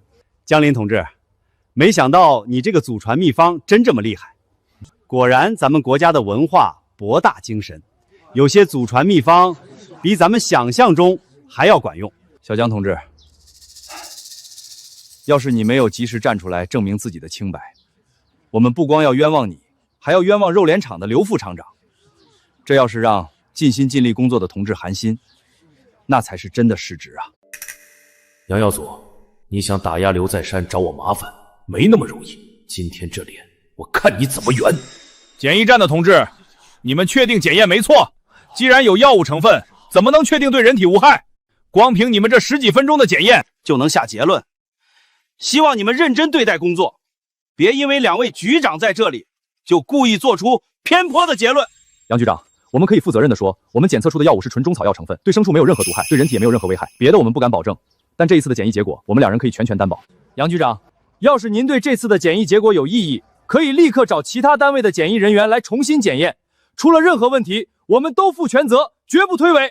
杨局长，如果你对这次的检验结果有怀疑，尽管找其他检疫人员来，我们奉陪到底，免得你说我在这里包庇下属，故意偏袒小江同志。好，李局长，这可是你说的，我这就摇人来重新检验。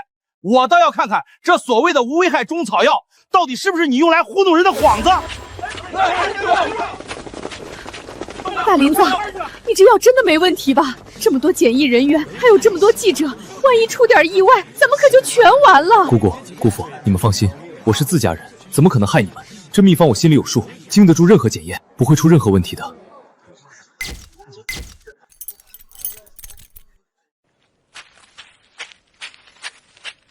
局长同志，这个猪肉有问题。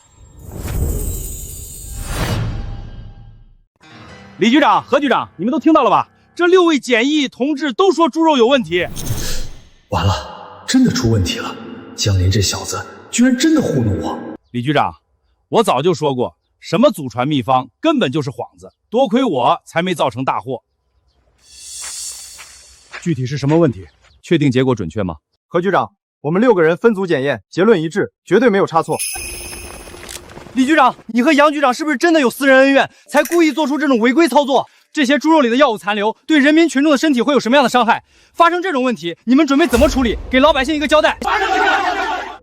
诊疫站的同志们，辛苦你们了！你们给记者同志解答一下，这些猪肉里的药物残留对人体有什么危害？让大家都看清楚李局长和何局长的行为到底有多不负责任。杨局长，什么药物残留？我们没有说过猪肉里有药物残留啊！你们胡说什么？刚才你们明明说这猪肉有问题，现在想反水不成？我们说猪肉有问题，是因为这头猪本身就是一头病猪，带有潜伏性疾病的病猪。不可能，不可能！我的猪都是好猪，怎么会有病？这可怎么办啊？快，立刻组织人员对整个养猪场进行全面检验，绝不能让一头病猪流入市场。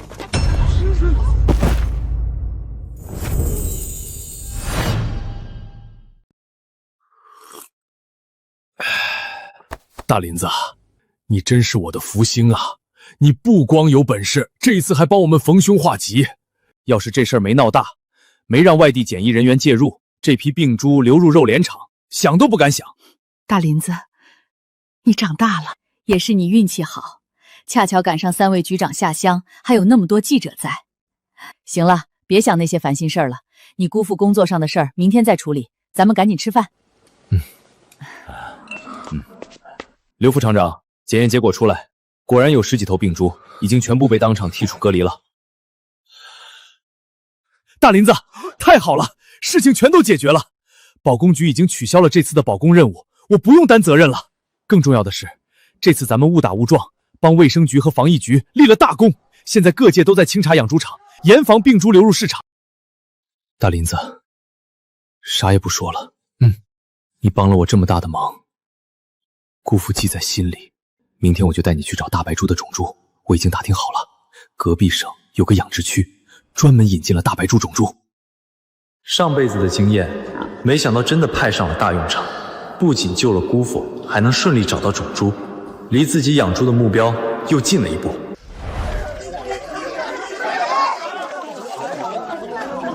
干啥呢？干啥呢？没看到要排队吗？想插队啊？又来了插队的，挺体面，看着挺体面。我们是来找李厂长的，事先已经打过电话了。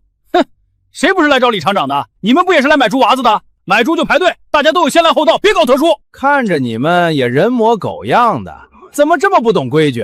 哼，赶紧去队伍后面排队，别在这碍眼。抱歉，各位乡亲，我们不懂规矩，这就去排队，给大家添麻烦了。这小伙子会来事儿啊！算了，排什么队啊？我都跟老李打过电话了，他知道我们要来。姑父，这种情况下，咱们不能犯了众怒，当着这么多人的面搞特殊，只会惹人反感。而且，我们也可以趁机打听大白猪的行情，避免进去后李厂长狮子大开口。几位大哥，刚才我们不懂规矩，多有冒犯，吃块糖提提神。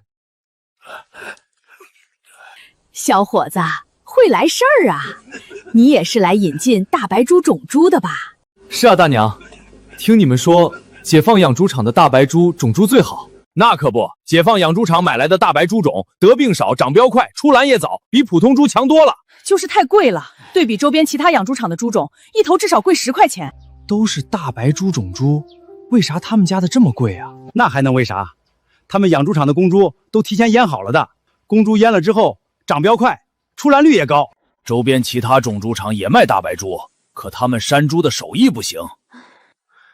原来是这样，太好了，我自己就能山猪，这可是待会儿谈判买猪的大筹码。行了，都给我回去！今天的名额已经满了，哼，咱们养猪场至少1个月之内都排不上号。李厂长，这也太不厚道了吧！我都排了1个礼拜了，怎么也轮不上我呀？等下一批猪种来了，再通知你们。李厂长，求求你，行好吧，我都来了3回了，从我们村到这儿要走100多里路，我吃在马车上，住在马车上，就是想给村里拉一批猪种回来，你就网开一面，给我留几头吧。李厂长，这老爷子也的确不容易，你就网开一面，给他留几头吧。是啊，李厂长，大家都是来买猪种的，都不容易，别这么绝情啊。你们一个个都是大善人是吧？有本事你们去其他猪场买啊！后面接的51养猪场也卖大白猪，比我们家一猪便宜20块钱，你们去买啊！死老头子，在我这儿不管是谁都一视同仁，再胡搅蛮缠，以后你就别想来我们猪场买猪。李厂长，你可以不卖猪，但你不能这么欺负一个老人。老爷子年纪这么大了，千里迢迢来买猪种，你起码得尊重他吧？你这么做太过分了。你又是从哪个犄角旮旯跳出来的癞蛤蟆？老子的猪场，老子说了算，有本事你别买啊！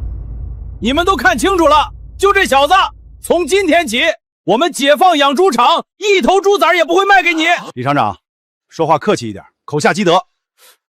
你又是哪位？这事儿跟你有啥关系？我是肉联厂的刘副厂长，之前给你打过电话，这次是专门来买大白猪种猪的。哟，原来是个大干部啊，真是稀罕。我不管你是什么副厂长，这小子是你亲戚吧？我把话撂在这里，就算是天王老子来了，我也不卖猪给他。你们赶紧滚，别在这碍眼。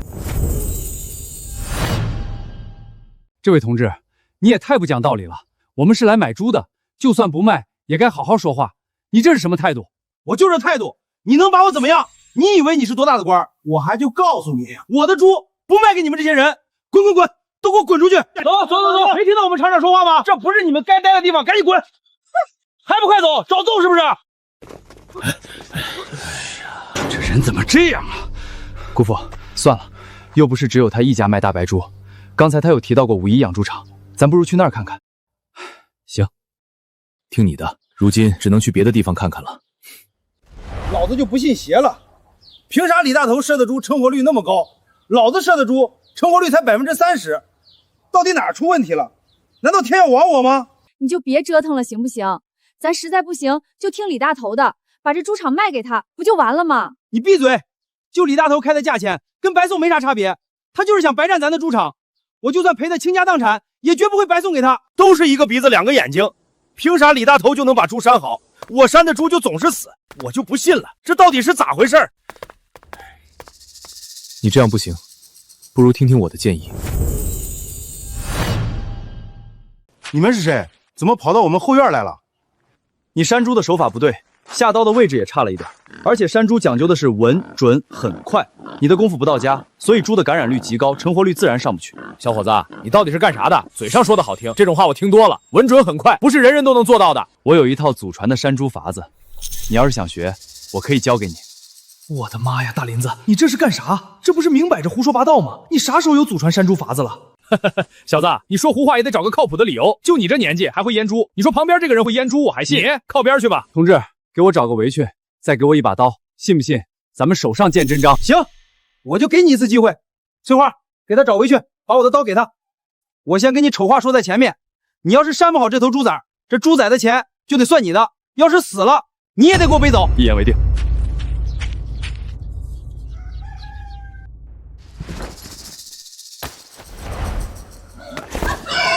看清楚了，下刀从这里下，手要握紧，捏住这里，避开猪的主要血管，一刀下去要快。我的妈呀，小子，你也太厉害了吧！这手法真是稳准很快，比李大头的还利落。我的妈呀，你可真行，伤口处理得干干净净。行了，把猪仔放开吧，我保证他没啥事儿。你不是开玩笑吧？不用让猪歇一会儿，他一会儿疼得乱跑，不得血渍到处都是？你信我的。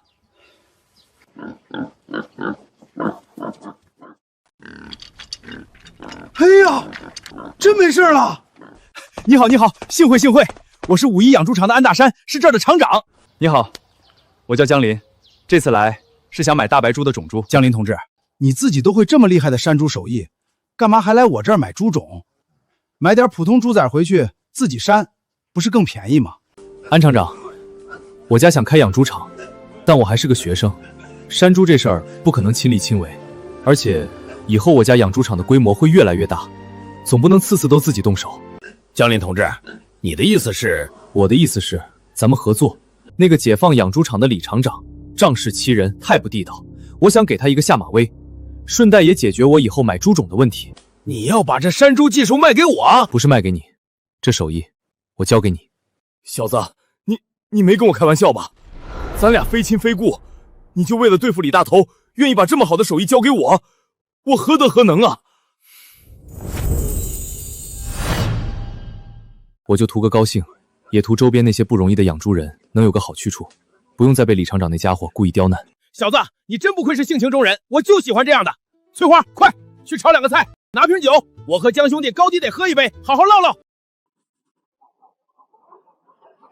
安大哥，喝酒就不必了，我这人做事喜欢快刀斩乱麻，咱就不浪费时间了。话我撂在这儿，你要是信我，咱现在就动手，趁时间还早，我手把手教你。这事儿也太冒险了，万一他是别人派来坑我的，今天教我山猪祸害几10头猪，明天猪全死了，我这猪场就真的彻底完了。可要是错过了这个机会，我这猪场也撑不了多久了。他这手艺骗不了人，就算赌一把也比坐以待毙强。行，江林同志，我这养猪场目前还有50头公猪，老子就当倾家荡产，就当给你交学费了。今天我就跟你学到手为止。安大哥，手再稳一点，捏住这里，下刀要快，避开血管，千万不能犹豫。记住了，记住了，手稳，刀快，避血管。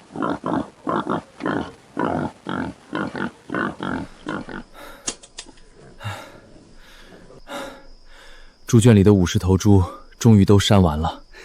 江林老师，太谢谢你了，今天真是辛苦你了，我这手艺算是学到家了。不用客气，学会了就好，以后多练习，手法会越来越熟练的。你咋就真的这么干呢？万一明天这些猪全死了，咱这猪场就真的彻底完了，咱这也就要散了。哎呀，死马当活马医吧，咱这养猪场就算不这么干，也撑不了多久了。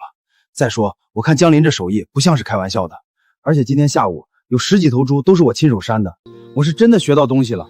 我信他，他没必要骗我这个快倒闭的猪场。我真是服了你了，你还是这么冲动，从来都不顾及这个家。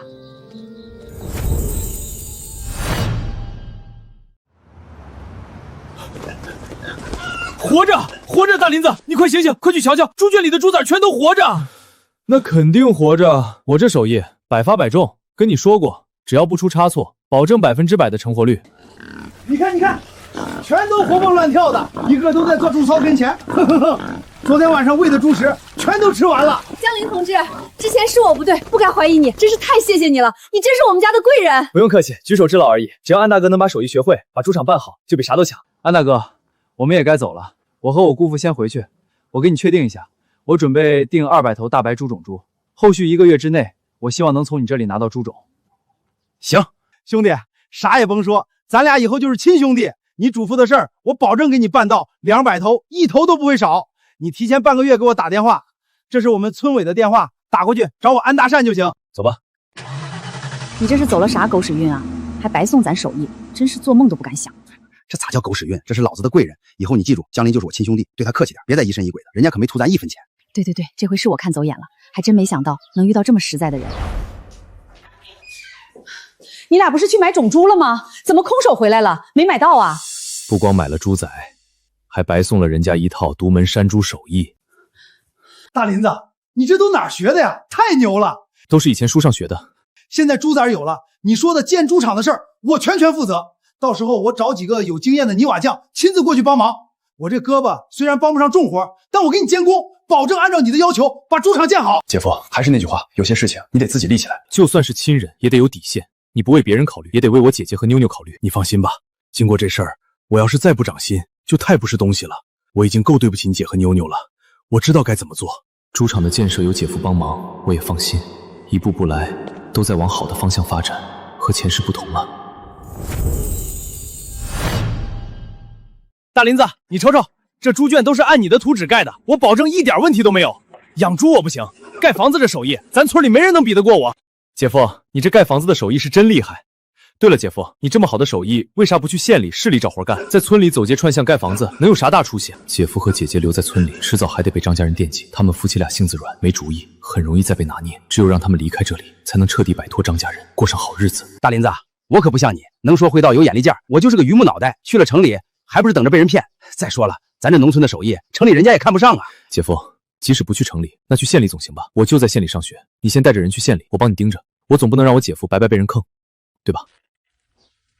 那我先跟你去县里看看，先别带人，万一没找到活或者被骗了，我没法跟人家交代。行，那你收拾收拾，别留在村里了，省得被张家人找麻烦。姐夫虽然胆小窝囊，但不贪小利，懂礼数，有担当，这样的人值得扶持，也不枉我一路为他和姐姐保驾护航。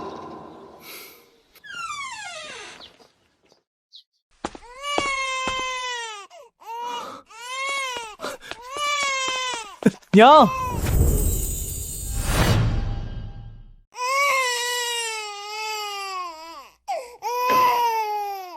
小子怎么来了？好好的不去上学，咋这会儿跑来了？娘，你也不看啥时间，都中午了，学校也得吃饭啊。瓜宝这是咋了？是不是饿了？我去给他冲奶粉。娘，这是我给大姐拿的鸡蛋和红糖。行了，来就来，还买啥东西？你姐家孩子早就过满月了，这时候买纯属白花冤枉钱。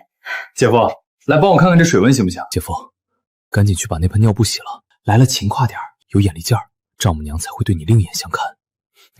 娘，我去洗尿布。哎呀，不用不用，一会儿我洗就行了。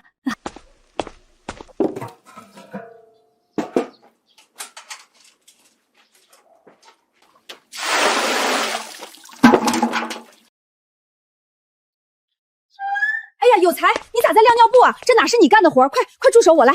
姐，没事儿，都洗干净了，顺手的事儿。你把菜和肉放到厨房，瓜宝还在屋里哭呢。娘，你咋让妹夫去洗尿布了？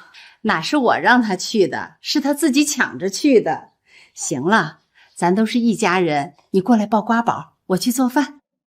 姐，你洗洗手，准备开饭了。我简单做了点打卤面，还拌了个黄瓜豆腐干。我的小祖宗啊，你哪会做饭？这不是糟蹋东西吗？你这孩子可真能祸害东西！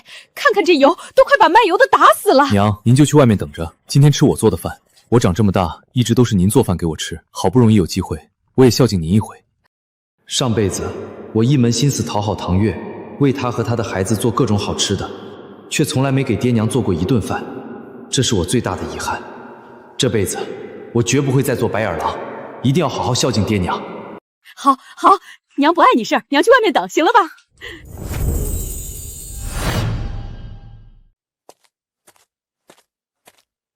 姐夫，面我都盛好了，你帮忙端出来就行。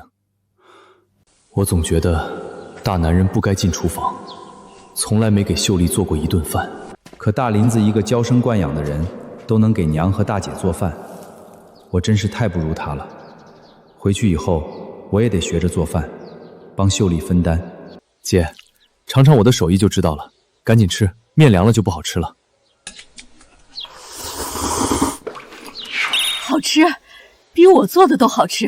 我儿子真是太厉害了。大林子，这面条是你擀的，你切的，你啥时候学会做这些的？大林子，这面真香。上辈子的遗憾，这辈子终于能弥补了。以后我要让爹娘、姐姐、姐夫都过上好日子。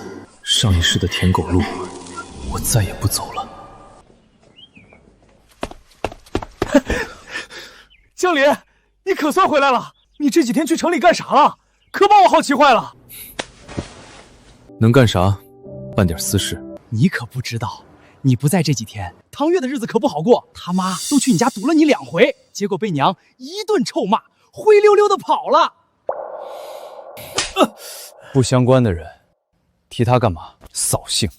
赶紧进教室上课，我都误了1个礼拜的课了，得赶紧补回来。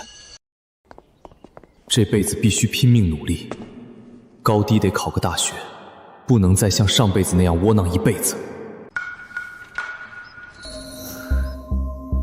昨晚我妈扇了我2耳光，逼我去哄江林回心转意，说要是我笼络不住江林，就不让我上学了，要我天天在家干农活。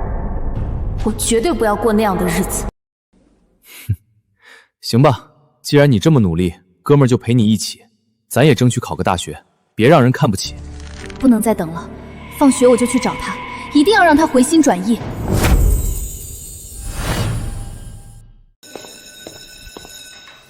大林子，我陪你一起值日，快干完早回家。让开！江林，你还在跟我生气呢？都这么长时间了，你是个男人，心胸得宽广点，别跟我一个女人斤斤计较，行不行？谁跟你斤斤计较了？我早就说过，桥归桥，路归路，你走你的阳关套，我走我的独木桥，咱俩没啥关系。江林，你就别跟我置气了。我们这么多年的感情，难道就因为我说错一句话，你就对我这么绝情吗？江林，我真的是为了咱们俩好，你就别生气了。唐月，你就别在这儿装了，你心里打的什么主意你自己清楚，谁都不是傻子。大林子，干得漂亮，就该这么对他，让他知道你的厉害，别以为你还跟以前一样好拿捏。别废话了，赶紧干活，早干完早回家。月月到底是咋回事？那江林都多长时间没到咱家来了？以前他总拎着好烟老酒上门，还隔三差五给咱家送肉，现在连个人影都见不着。那死丫头肯定是把江林给得罪了。今天她要是不能带着江林回来，不如趁早把她嫁到隔壁杀猪刘家，换200块钱彩礼。200块钱是不少，可要是月月能嫁给江林就更好了。嫁到村长家，不离村，离着近，还能帮上家里，比嫁给杀猪的强多了。原来我在爸妈眼里和妹妹没有任何区别，在哥哥弟弟面前，我也只是个能换取利益的工具。实在不行，咱就想法子让他和江林生米煮成熟饭，只要他肚子里揣上江家的孩子，江村长还能不管？他要是不管，咱就告他家大林子强奸，看他管不管。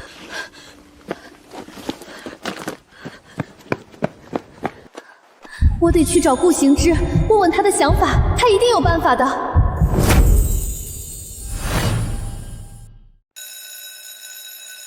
刚才你不是已经走了吗？怎么又回来了？难道是想我了？行之，我该怎么办？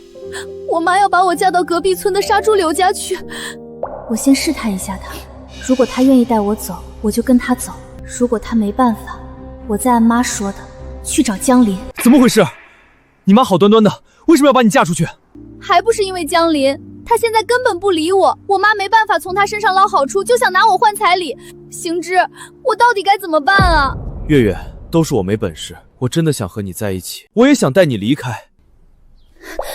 行之，我跟你走，天涯海角我都不后悔，哪怕以后吃苦受罪，我也心甘情愿。月月，我不能带你走，我们现在私奔，你会背上坏名声，别人会戳你家人的脊梁骨，我不能让你跟着我受这种罪。月月，难道真的没有别的办法了吗？你去找江林行不行？那杀猪刘家可不是什么好人家，我听说他们父子几个在村里净干些撩斗妇女、欺负姑娘的龌龊事。行之，接下来我要做的事情，你可能会伤心，但你一定要相信，我是爱你的，无论我做什么，我的心都是你的。这确实是最好的办法。江林那个冤大头，要是能继续乖乖听话，我们以后就不用愁了。可唐月这么漂亮，就这样便宜了江林，我不甘心啊！月月，我舍不得你，我不想让你委屈自己，更不想让你便宜了江林那个冤大头。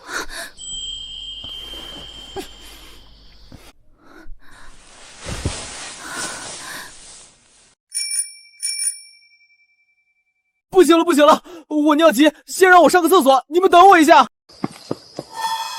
我去！唐月、顾行之，你们两个也太不要脸了！大晚上的在这里干这种龌龊事儿！快走，快走，快走，快走！有什么好看的？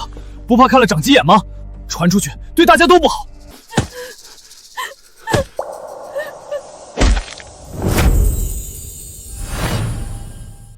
你个不要脸的小贱人！这种伤风败俗的事儿你也敢做？就算要做，你也找个没人的地方啊！你知不知道，现在全村人都传遍了，都在戳咱们唐家的脊梁骨。你知不知道，刚才隔壁吴婶子跑过来跟咱妈说的时候，那阴阳怪气的样子，指桑骂槐，就差指着咱妈的鼻子说咱们唐家一家子都不要脸。你说你干出这种事儿，就不知道找个隐蔽的地方。现在倒好，你丢人现眼，却要我们替你承担。我这马上就要说婚事了，就因为你，哪个姑娘还敢嫁到咱家来？妈，往死里打他！他放着村长家的江林不找，偏偏跟那个穷的叮当响的顾行之滚在一起，这不是明着打村长家的脸吗？江林这辈子都不可能再愁上你这个破鞋！哼！娘，你有本事今天就打死我！你要是打不死我，这件事你照样得解决。我要嫁给顾行之，你还想嫁给那个顾行之？他家穷的连饭都吃不起，放着好好的村长家儿子不嫁，偏要跟那个穷小子！我今天就打死你这个没出息的东西！废物！什么？让我女儿嫁到你们顾家去？你们顾家穷的叮当响，连饭都吃不起，能拿出彩礼吗？也不撒泡尿照照自己，也配惦记我闺女？亲家，这都到啥时候了？两个孩子都已经那样了，还被那么多人看见。要是不订婚、不结婚，那就是乱搞男女关系、耍流氓。真要是被人抱到派出所，是要吃花生米的。我们顾家是穷，拿不出彩礼，但唐月现在这个样子，不嫁给我们行之，还能嫁给谁？谁会要一个破鞋？放你娘的屁！你们这是想空手套白狼，把我如花似玉的闺女白拿走？我告诉你，不可能！就算我把她嫁给隔壁杀猪刘，也绝不会嫁给你们顾家的穷小子！滚蛋！立马滚出我家！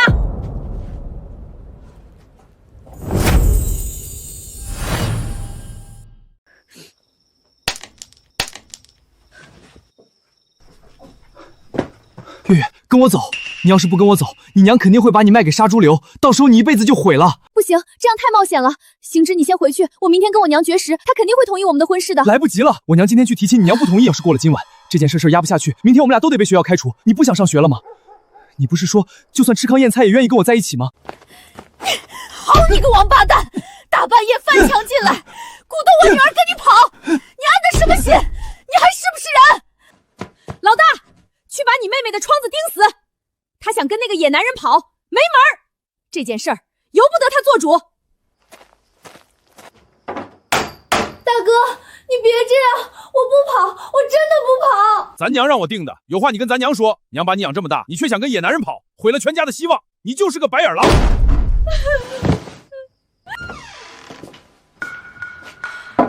你一直打他也不是办法，现在怎么办？夜长梦多。那顾行之小子看着就不是善茬，万一他真的带着月月跑了，咱们的200块钱彩礼就泡汤了。不行，连夜就办！我现在就去找王媒婆，让她连夜去杀猪牛家，把月月的亲事定下来，明天就把人嫁过去。这么急，万一流传传得更凶怎么办？传就传，趁着现在事情还没闹到不可收拾，赶紧把她嫁了。她长着一张好看的脸，刘家本来就看上她了，正好换彩礼。那200块钱绝对不能打水漂。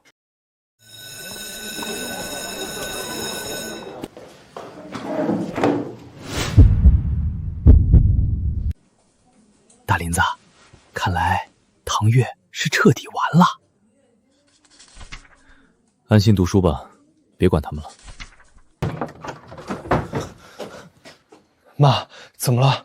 是不是唐月那边有消息了？完了，儿子，唐月嫁出去了。